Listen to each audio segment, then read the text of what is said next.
Ny mety toetry ny andro any an-dranomasina ny alarobia 17 Décembre dia 22 amin'ny anora maraina hatramin'ny alakamisy 20 Décembre dia 22 amin'ny anora maraina. Tsy misy ny filazana manokana mahakasika ny morontsiraka ny nosy. Ho an'ny morontsiraka atsinanana tanjony bombabomba hatrany amin'ny tanjonangotsy. Anorana malefaka somary miatoato. Avy atsimo tsy masana ny rivotra ka ho folatra amin'ny 30 km isan'ora. Hahatratra 20 km isan'ora rehefa manakaiky ny tanjon'ny bombahomby. Anonjabe ny ranomasina havon'ny onja rehefa 5 hatramin'ny 2 metatra. Tanjonangotsy hatramin'ny manoro. Anorana miatoato mety atefiny indraindray. Avy atsinanana ny rivotra amin'ny ankapobeny ka ho folatra amin'ny 20 km isan'ora. Anonjabe na herin'ny ranomasina havon'ny onja rehefa 5 hatramin'ny 2 metatra. Hahatratra 25 metatra indraindray. Mahanoratra ny tôlanaro. Anorana malefaka indraindray ny tapany avaratra. Andraona amin'ny sitokotoko any akafa.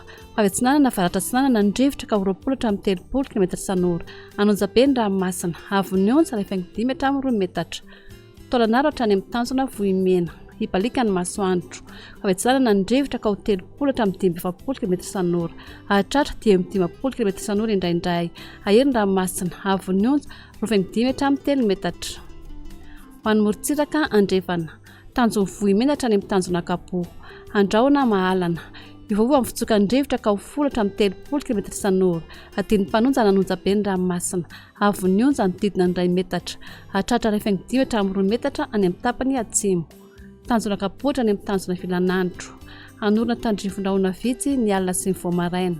Avy atsinanana ny rivotra ny maraina ka ho folatra amin'ny 20 km isan'ora. Avy andrefana kosa ny atoandro ka ho folatra amin'ny 20 km isan'ora. Adin'ny mpanonja ny ranomasina havon'ny onja ohatra 5 hatramin'ny 2 metatra. Tanjona filanandro hatrany analalava. Anora tandrifondrahona ny alina sy ny voamaraina. Avy atsinanana na tsy masanana ny rivotra ny maraina ka ho roapolatra amin'ny 30 km isan'ora. Avy avaratra kosa ny atoandro ka ho folatra amin'ny 20 km isan'ora.